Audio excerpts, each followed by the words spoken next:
Friends, જય શ્રી કૃષ્ણ, રાધે રાધે. સ્વાગત છે તમારું મારા કિચનમાં. તો આજે હું તમારી સાથે શેર કરીશ મેંગો કોકોનટ લડ્ડુની રેસીપી, જેને તમે એકવાર બનાવી અને ફ્રીજમાં રાખી અને 1 વીક સુધી પણ ખાઈ શકો છો. જ્યારે પણ કંઈ ગળ્યું ખાવાનું મન થાય ત્યારે માત્ર 10થી 15 જ મિનિટમાં આ લડ્ડુ તમે બનાવી શકો છો. અને હા, આ લડ્ડુ તમે ઉપવાસમાં પણ ખાઈ શકો છો. તો ફટાફટથી બની જતા આ લડ્ડુ ચાલો બનાવીએ.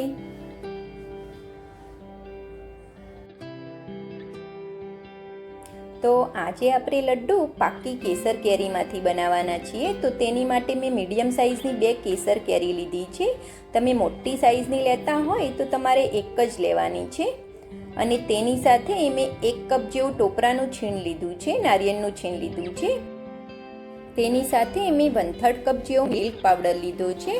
આ રીતે 10 રૂપિયાના પેકેટ આવે છે તે 3 પેકેટ લીધા છે, જેનાથી આપણા લડ્ડુ એકદમ સરસ માવેદાર બનીને તૈયાર થશે. અને તેની સાથે મેં આ ઘાંગરા સાકર લીધી છે, 150 ગ્રામ જેવી ઘાંગરા સાકર લીધી છે. તેને આપણે દરદરી વાટી લેવાની છે. હવે તેની સાથે મેં 1 મોટી ચમચી ભરીને ઘી લીધું છે. હવે આ સાકરને આપણે દરદરી વાટી અને જરૂર હશે એટલો જ તેનો આપણે ઉપયોગ કરવાનો છે. હવે આ કેરીને આપણે છોલી લેવાની છે. તેની બધી સ્કીન આપણે નીકાળી દઈશું. તમે કેસર કેરીની જગ્યાએ કોઈ પણ આ રીતે એકદમ સરસ પાકી અને મીઠી કેરી હોય તે પણ તમે લઈ શકો છો. મેં આ મીડિયમ સાઇઝની 2 કેરી લીધી છે. જો તમે મોટી કેરી લેતા હોય તો તમારે એક જ કેરીનો ઉપયોગ કરવાનો છે. તો મેં બંને કેરીને છોલી અને રેડી કરી લીધી છે.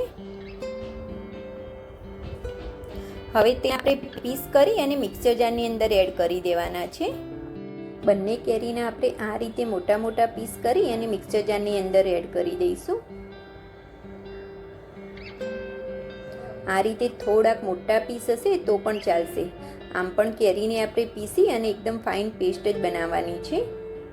કેરીમાં પણ તમે આ રીતની ઓરેન્જ કલરની કેરી લેશો તો આપણા લાડુનો કલર એકદમ સરસ યલો આવશે. તો પોસિબલ હોય તો આ રીતે એકદમ સરસ પાકી અને ઓરેન્જ કલરની કેરી આપણે લેવાની છે. તો મેં એ રીતે બંને કેરીના પીસ કરી અને રેડી કરી લીધા છે. હવે મિક્સર જારને બંધ કરી એકદમ ફાઇન પીસી લેવાની છે. આ રીતે એકદમ ફાઇન પીસી અને કેરીને રેડી કરી લેવાની છે. હવે એક પેનની અંદર આપણે જે 1 મોટી ચમચી ભરીને ઘી લીધું હતું તેમાંથી અડધું ઘી આપણે અત્યારે લઈ લઈશું. અને થોડું ઘી આપણે બચાવીને રાખવાનું છે, જેનો આપણે પાછળથી ઉપયોગ કરીશું. ઘીને આપણે થોડું ગરમ થવા દઈશું. ઘી આપણું થોડુંક ગરમ થાય એટલે તેની અંદર આપણે 1 કપ ભરીને નારિયેળનું છીણ એડ કરવાનું છે. આ નારિયેળનું છીણ તમને કોઈ પણ કરિયાણા સ્ટોર ઉપર મળી રહેશે. વજનમાં માપીએ તો આ 200 ગ્રામ જેવું ટોપરાનું છીણ છે. જો તમે વાટકીના માપથી લેતા હોય તો નાની સાઇઝની 2 વાટકી ભરીને લેવાનું છે. હવે આ ટોપરાના છીણને આપણે 5 મિનિટ સુધી આ રીતે કન્ટિન્યુ હલાવતા જઈશું અને શેકી લેવાનું છે, જેથી ટોપરાના છીણમાંથી એકદમ સરસ સુગંધ આવવા લાગશે. હવે 5 મિનિટ પછી આપણા નારિયેળના છીણનો કલર થોડોક ચેન્જ થઈ ગયો છે. તો હવે તેની અંદર આપણે જે કેરી પીસીને રાખી હતી તે અંદર એડ કરી દઈશું. આ રીતે આપણે બધી જ કેરીનો પલ્પ આપણે નારિયેળના છીણની અંદર એડ કરી દેવાનો છે. હવે બધી જ કેરીનો પલ્પ અને નારિયેળના છીણને આપણે એકદમ સરસ મિક્સ કરી લેવાનું છે, જેથી આપણો કેરીનો પલ્પ અને નારિયેળનું છીણ એકદમ સરસ મિક્સ થઈ જશે. આ રીતે આપણે હલાવતા જઈશું અને બંનેને એકદમ સરસ મિક્સ કરી લઈશું. હવે આ મિક્સચરને આપણે આ રીતે કન્ટિન્યુ હલાવતા જઈશું અને મિક્સચર જ્યાં સુધી ઘટ્ટ ના થાય અથવા તો પેન છોડવા લાગે ત્યાં સુધી તેને આ રીતે થવા દેવાનું છે. હવે આ સ્ટેજ ઉપર આપણે ગેસની ફ્લેમને મીડિયમ રાખવાની છે અને મીડિયમ ગેસની ફ્લેમ ઉપર આ રીતે આપણે સતત કન્ટિન્યુ હલાવતા રહેવાનું છે અને મિક્સચરને આપણે ઘટ્ટ થવા દેવાનું છે. હવે 7 થી 8 મિનિટ પછી આપણું મિક્સચર થોડું ઘટ્ટ થઈ ગયું છે. તો તેની અંદર આપણે 4 મોટી ચમચી ભરીને દરદરી વાટેલી સાકર એડ કરીશું. જે સાકર લીધી હતી તેને મેં દરદરી વાટી લીધી છે. મીઠાશ તમે તમારા ટેસ્ટ મુજબ થોડીક વધારે પણ કરી શકો છો. પરંતુ આનાથી ઓછી બિલકુલ પણ નથી કરવાની અને તેની જગ્યાએ તમે ખાંડનો પણ યુઝ કરી શકો છો. હવે તેની અંદર આપણે 3 પેકેટ જેવો મિલ્ક પાવડર એડ કરી દઈશું. 1/3 કપ જેવો મિલ્ક પાવડર છે. અડધી ચમચી આપણે ઇલાયચીનો પાવડર એડ કરી દેવાનો છે.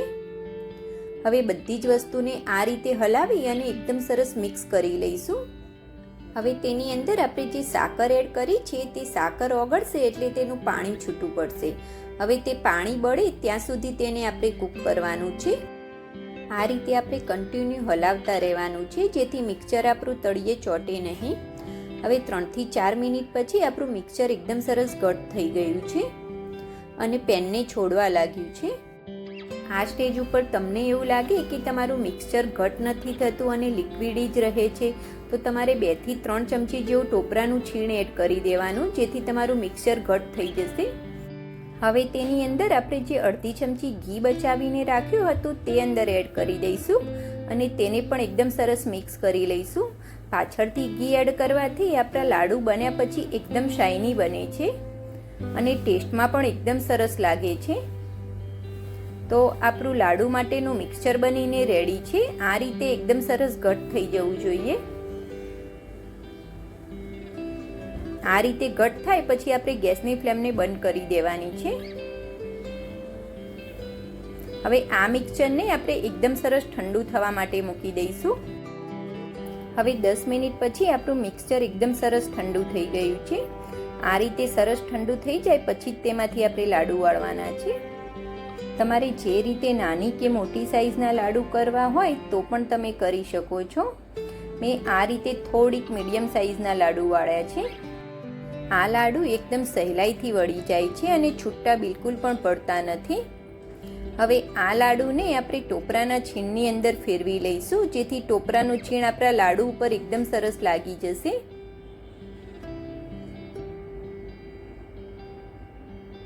આ રીતે આપણે ટોપરાના છીણની અંદર ફેરવી લેવાના છે. તો આપણો સરસ મજાનો લાડુ બનીને રેડી છે. હવે એ જ રીતે આપણે બીજા લાડુને પણ વાળી લઈશું.